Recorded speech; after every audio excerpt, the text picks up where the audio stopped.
नमस्कार। झारखंड में क्या बीजेपी फंस गई है?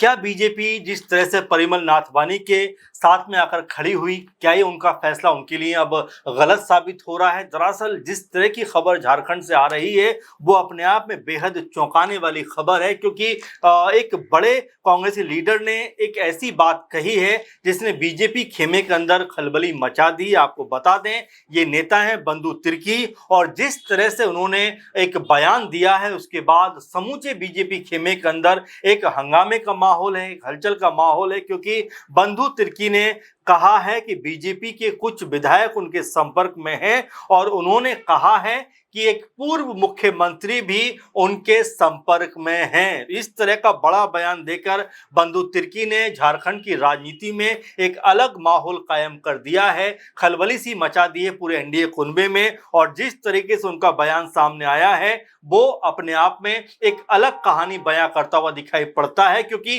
कल यानी 18 जून को झारखंड के अंदर राज्यसभा की दोनों सीटों के ऊपर चुनाव है। ऐसे में एहतियातन बीजेपी ने और तमाम एनडीए कुनबा जो है उन्होंने अपने विधायकों को रांची के एक होटल में रख दिया है ताकि कोई भी उनसे संपर्क ना कर पाए, इस बात को लेकर कि उनका कोई भी सेंधमारी हो सके, कोई तोड़फोड़ हो सके, कोई संपर्क करके उनको अपनी तरफ लेकर जा सके।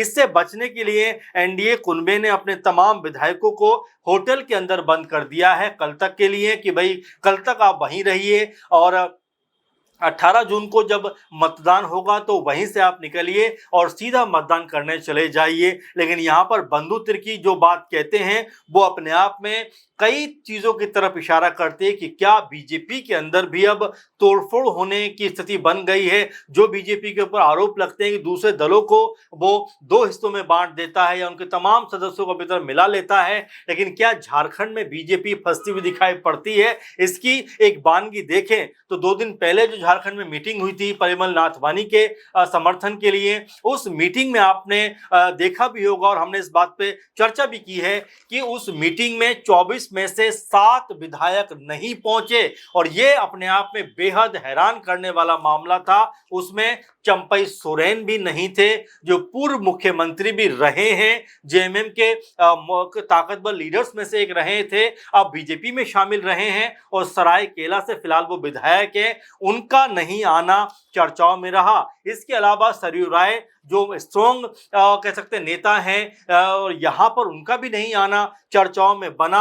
और इन चर्चाओं के बीच में बंधु तिर्की कहते हैं कि झारखंड के बीजेपी के एक पूर्व मुख्यमंत्री और उनकी पार्टी के कई विधायक संपर्क में हैं। बंधु तिर्की का ये दावा झारखंड की सियासत में हलचल मचाने के लिए काफी है।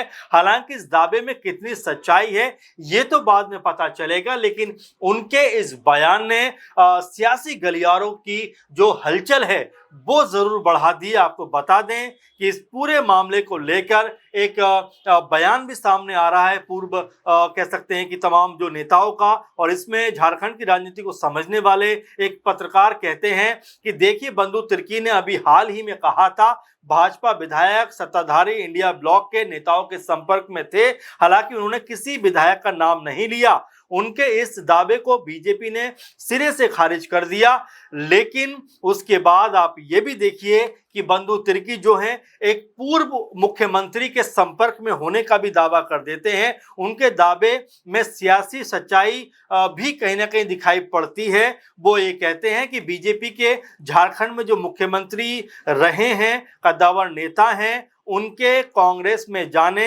और कांग्रेस के संपर्क में रहने के लगातार चांस बढ़े हुए हैं। बंधु तिर्की का दावा लगातार मीडिया में चर्चाओं का विषय बना हुआ है और इसको आसानी से खारिज बीजेपी नहीं कर पा रही है, क्योंकि आप इसको ऐसा समझिए कि जैसे ही ये तमाम चर्चाएं कह सकते हैं सामने आई और जब एनडीए की बैठक में उनके अपने ही 7 से 8 जो विधायक शामिल नहीं हुए, उसके बाद में बीजेपी ने आनंद फानन में क्या किया कि अपने तमाम विधायकों को होटल में शिफ्ट करने का फैसला कर लिया।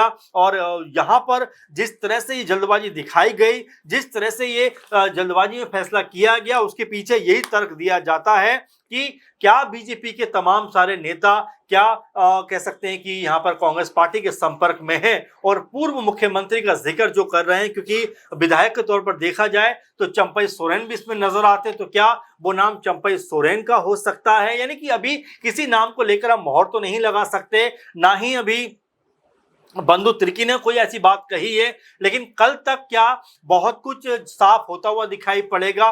कल तक क्या यहाँ पर जो सच्चाई है वो सामने आती हुई दिखाई पड़ेगी? और जो बात यहाँ पर बंधु तिर्की ने कही है, क्या वो बात सच होती हुई दिखाई पड़े? क्योंकि नेट टू नेट का मार्जिन, अगर कांग्रेस पार्टी के हम विधायकों की बात करें तो कांग्रेस पार्टी की तरफ जो भी माहौल बनता है वो इसलिए बन सकता है क्योंकि जेएमएम के जो 6 विधायक बचते हैं वो उनके पक्ष में वोट करें, आरजेडी के जो 4 विधायक है वो उनके पक्ष में वोट करें, इसके अलावा भाकपा माले के जो दो एमएलए हैं वो उनके पक्ष में वोट करें। यानी कि कांग्रेस समेत ये आंकड़ा फिर 28 का बन जाता है। लेकिन 1-2 विधायक भी अगर यहाँ से वहां होते हैं तो कांग्रेस पार्टी को अपना जो प्रत्याशी है जिनका नाम प्रणव झा है उनको जिताना मुश्किल हो सकता है। तो क्या एक माहौल बनाने के लिए बंधु तिर्की इस तरह की बयानबाजी करते हुए दिखाई पड़ते हैं? इससे पहले भी हमने ये देखा कि राजेश ठाकुर जो कांग्रेस पार्टी के पूर्व अध्यक्ष झारखंड से, वो क्या कहते हुए नजर आए थे? उन्होंने ये कहा था कि बीजेपी के कम से कम 10 से 12 लोग इस बात को लेकर नाराज हैं कि आखिर अपनी पार्टी का प्रत्याशी क्यों नहीं उतारा, और परिमल नाथवानी को समर्थन दिए जाने को लेकर बहुत से जो बीजेपी के लीडर्स हैं, एमएलए हैं, वो खुश नहीं हैं। इसी बात को लेकर कहते हैं कि बहुत सारे बीजेपी के नेता हो सकता है क्रॉस वोटिंग यहां पर करते हुए दिखाई पड़े। और ऐसे में बंधु तिर्की ने जिस तरह की बात को कहा है, जिस तरह की जो बात को सामने रखा है कि ना सिर्फ विधायक बल्कि एक पूर्व मुख्यमंत्री भी हमारे संपर्क में है, अब लगातार यही बात कही जा रही है कि क्या वो नाम चंपई सोरेन का तो नहीं है? चंपई सोरेन बीजेपी में जब आए थे तो ये कहा जा रहा था कि वो एक मुख्यमंत्री फेस हो सकते हैं, क्योंकि झारखंड में वो झारखंड मुक्ति मोर्चा में जब वो थे तो मुख्यमंत्री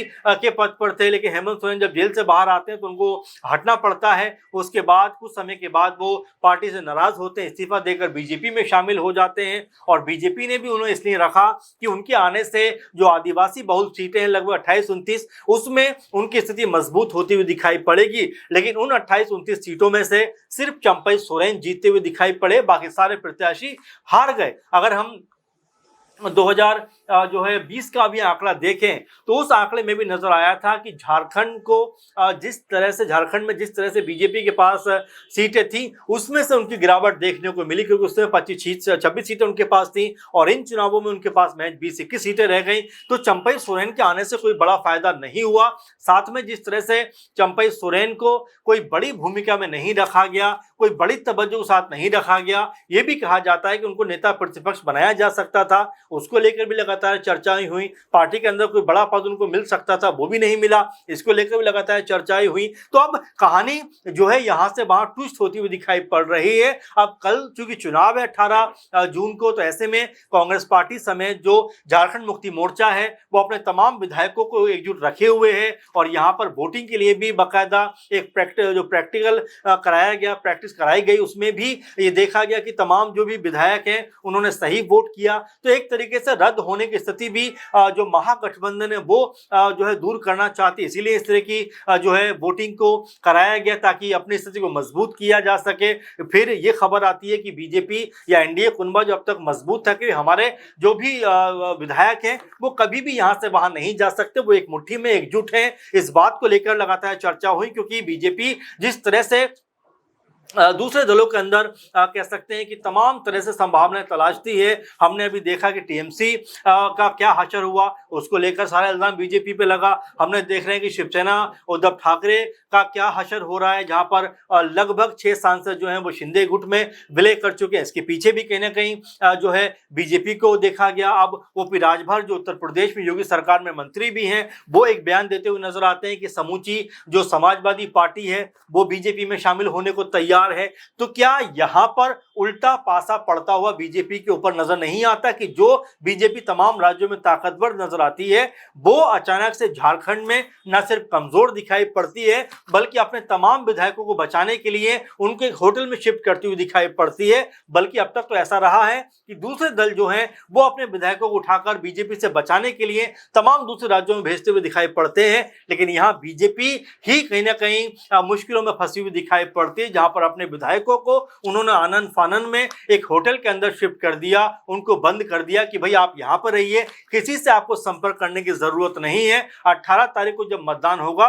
तो यहीं से आप चलिए, मतदान करिए, उससे पहले आप किसी के संपर्क में मत आइए। तो एक तरीके से महागठबंधन का प्रभाव झारखंड में दिखाई पड़ता है, झारखंड में मजबूत होता हुआ नजर आता है। तो क्या यहां पर 56 के 56 जो विधायक हैं वो महागठबंधन के खेमे को मजबूत करेंगे, और क्या बीजेपी के कुछ जो विधायक हैं वो क्या इधर शिफ्ट होते हुए नजर आएंगे? जैसा बंधु तिर्की कह रहे हैं कि ना सिर्फ विधायक बल्कि एक पूर्व मुख्यमंत्री जो हैं वो भी अपना पाला जो है वो बदलते हुए दिखाई पड़ते हैं। तो ऐसे में तमाम तरह के सवाल उठते हैं कि क्या झारखंड में कुछ बड़ा होने वाला है, क्या झारखंड बीजेपी में के अंदर कुछ बड़ा उलटफेर होता हुआ दिखाई पड़ने वाला है, और क्या झारखंड बीजेपी के कुछ चेहरे जो हैं वो अब अपनी पार्टी छोड़कर कांग्रेस पार्टी में शामिल हो सकते हैं? बंधु तिर्की की जो बयानबाजी है उससे तो कहीं ना कहीं यही समझ में आता है, लेकिन अभी कह सकते हैं कि धैर्य रखने की जरूरत है, क्योंकि अभी कल तक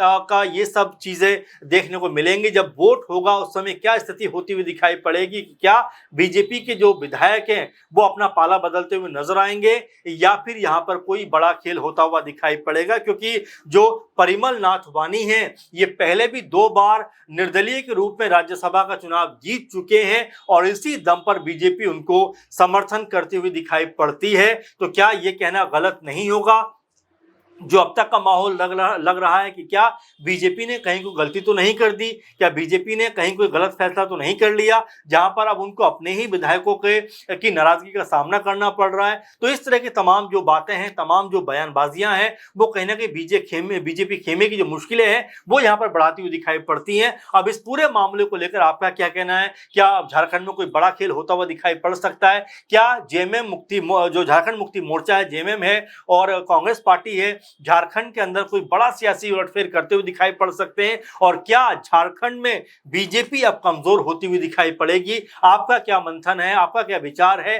जरूर सुझाव अपने जरूर जो है कमेंट बॉक्स में दीजिए। और फिलहाल के प्रोग्राम में बस इतना ही। आप लगातार बने रहिए। नमस्कार।